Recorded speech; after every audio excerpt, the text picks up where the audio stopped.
से मत टकराओ, पुलिस प्रशासन होश में आओ। 26 तारीख को गवर्नर हाउस पे जाएंगे लोग, बैठेंगे और गवर्नर साहब को ज्ञापन देंगे। वो ज्ञापन राष्ट्रपति के नाम होगा, क्योंकि 7 महीने हो जाएंगे पूरे आंदोलन को। तो 7 महीने का आंदोलन हो गया तो गवर्नर साहब की जिम्मेदारी बनती है कि जो ज्ञापन किसान दे उसको राष्ट्रपति तक पहुंचाए और राष्ट्रपति जी इसमें हस्तक्षेप करें, 3 कानून वापसी हो और सरकारों को डायरेक्शन करें कि जो बिल है, इनको जो कानून है, इन पे सरकार किसानों से बातचीत करे, ये बातचीत से समाधान इसका निकाल लें। ये उसमें ज्ञापन में होगा। और भी बहुत इशू होंगे और 26 तारीख इसलिए चुनी जाती है कि 26 नवंबर को ही ये आंदोलन शुरू हुआ था। तो 26 तारीख को ही हर महीने कोई ना कोई 26 तारीख को प्रोग्राम होगा।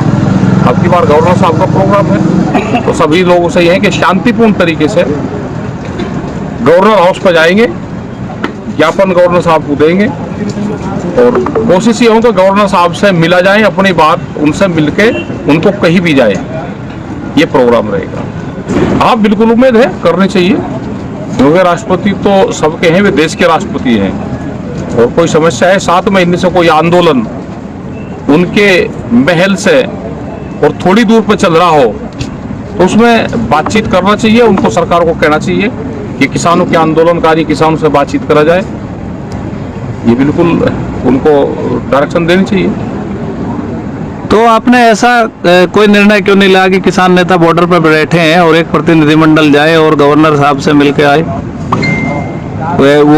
राष्ट्रपति जी से मिलकर आए? किसान नेताओं को ये भी प्रयास करना चाहिए। वो आगे देखेंगे, पहले ज्ञापन चले जाए, उनकी नॉलेज में आ जाएगा सारी चीजें और उसके बाद में जो प्रोग्राम होगा, जो संयुक्त मोर्चा तय करेगा, तो आगे वो भी कर लेंगे। आएगा 22 के बाद में भी भीड़ आएगी, अभी भी आएगी भीड़। और अभी कोरोना की जो गाइडलाइंस है उस पर काम कर रहे हैं। जैसे ये खत्म हो जाएगी तो भीड़ आएगी, भीड़ को अभी रोक कर रखा है। और आंदोलन तो होंगे, आंदोलन के तरीके अलग अलग होंगे, आंदोलन होंगे। किसान यहाँ पर बैठे हुए, किसान यहाँ से जाएगा नहीं जब तक समाधान नहीं होता, किसान उस समाधान तक बैठेगा। अभी कृषि मंत्री का बयान आया कि भाई हम तो बातचीत को तैयार हैं, लेकिन अगर आपके पास कोई ठोस प्रस्ताव है, यानी कि उन्होंने जो आपको प्रस्ताव दिए थे वो अभी इसी पे बात करना चाहते हैं, तो बार बार सरकार का इस तरह से कहना और निमंत्रण न देना, ये किस तरह से की राजनीति है सरकार की? क्योंकि समाज में देश को ये दिखाना कि हम बातचीत कर रहे हैं, किसान बात नहीं कर रहे हैं। हमने तो प्रस्ताव मानने से मना कर दिया था। अभी तो सरकार को अनकंडीशनल अगर बात करनी है तो वे बात करें, अब नहीं तो जब टाइम आएगा तो हो जाएगी बातचीत। अभी कोई ज्यादा जल्दी भी नहीं है, 7 ही महीने आंदोलन को हुआ है, कोई ज्यादा टाइम भी नहीं अभी हुआ। 7 महीने के कुछ अनुभव, बहुत उतार चढ़ाव इस आंदोलन ने देखा। बहुत लोग जो आंदोलनकारी साथी थे वे यहाँ पे आते और यहाँ से जाते दिखे। बहुत नए लोग आए, बहुत क्रांतिकारी विचारधारा के लोग आए, बहुत लोग गए, बहुत एलिगेशन इस आंदोलन ने झेला। इस आंदोलन ने करीब 12 तरह के मौसम देखे, तो सब चीजें इस आंदोलन में यहाँ पे देखने को मिली। जी, भविष्य में किस तरह से मोर्चे को मजबूत किया जाएगा? मोर्चा तो मजबूत है, मोर्चा तो गांव के लोग मजबूत करेंगे। गांव के लोग पूरी तैयारी के साथ में दिल्ली की तरफ को ट्रैक्टरों का मूव करके बैठे हुए हैं। जब भी उनको कॉल होगी, कोई जरूरत होगी तो वो यहाँ पे आएंगे। और देश का जो नौजवान है वो इसकी रीढ़ है पूर्ण रूप से। और इसके 3 इसके वे हैं, टैंक, ट्रैक्टर और ट्विटर, और तीनों को नौजवान चलाता है। तो पूरी मजबूती के साथ में, पूरी शान के साथ में, पूरी ताकत के साथ में तीनों चीजों को बेबाक तरीके से अपना चलाते रहें तो ही इसकी आज़ादी, किसान को आज़ादी मिलेगी, नौजवान को आज़ादी मिलेगी, महिलाओं को आज़ादी मिलेगी। ये पूर्ण रूप से किसानों की आज़ादी की लड़ाई है, इस लड़ाई में सब लोग शामिल हो। देश के प्रधानमंत्री जी जो आए दिन आंदोलन पे बयानबाजी करते थे, अब कुछ बोल नहीं रहे, तो क्या संभावना है सरकार से?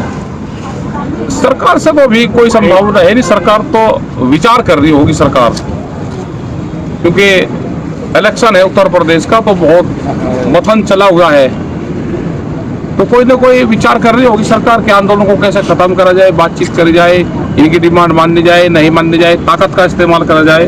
तो उस पर विचार कर रहे होंगे प्रधानमंत्री जी। तो किसान आंदोलन से काफी चिंतित तो है सरकार, तो क्या उत्तर प्रदेश का चुनाव ही ताले की चाबी बनेगा इस आंदोलन की? बिल्कुल ताले की चाबी बनेगा, और चाबी किसान के पास में होगी, क्योंकि बहुत मसले किसानी के हैं। गन्ना भुगतान का एक बड़ा इशू उत्तर प्रदेश का रहेगा, उत्तर प्रदेश और उत्तराखंड का। उसके रेट नहीं पिछले 4 साल से बढ़े, वो एक बड़ा इशू रहेगा। आलू के किसान का एक बड़ा इशू उत्तर प्रदेश का रहेगा। यहाँ पे खरीद नहीं होती, धान और गेहूं अभी मंडियों में है, उसकी खरीद नहीं हुई, तो उसका एक बड़ा इशू रहेगा। बिजली का पूरे प्रदेश में एक बड़ा इशू रहेगा कि पूरे देश में सबसे महंगी बिजली उत्तर प्रदेश में है। तो इन सब चीजों का सामना सरकारों को करना पड़ेगा, और एक बड़ा इशू चुनाव में ये जो 5 पॉइंट है ये रहेगा। एजुकेशन का रहेगा, कोविड का रहेगा, और हमने तो कोविड का करा है ना, कहा है हमने कि जब 2013 में दंगे हुए तो सरकारी उस पे जो मौत जिनकी हुई थी, जिनकी डेथ हुई थी, इनको 16 लाख रुपए दिए गए थे। आज महंगाई बढ़ गई, तो एक कोविड का मरीज जिसकी डेथ हुई है उसको 20 लाख रुपए सरकार दे। ये हमारी एक बड़ी डिमांड है। बहुत परिवार इस कोविड में खत्म हुए हैं। हॉस्पिटलों की जांच होनी चाहिए इनकी, इतनी डेथ कैसे हुई, और जिन हॉस्पिटलों में डेथ हुई उनकी जो डेथ सर्टिफिकेट है वे हॉस्पिटल के लोग नहीं दे रहे हैं। तो इसकी पूरे कोविड की एक अलग से जांच कमेटी बने, और पूरे उसकी एक जांच जरूर हो जानी चाहिए।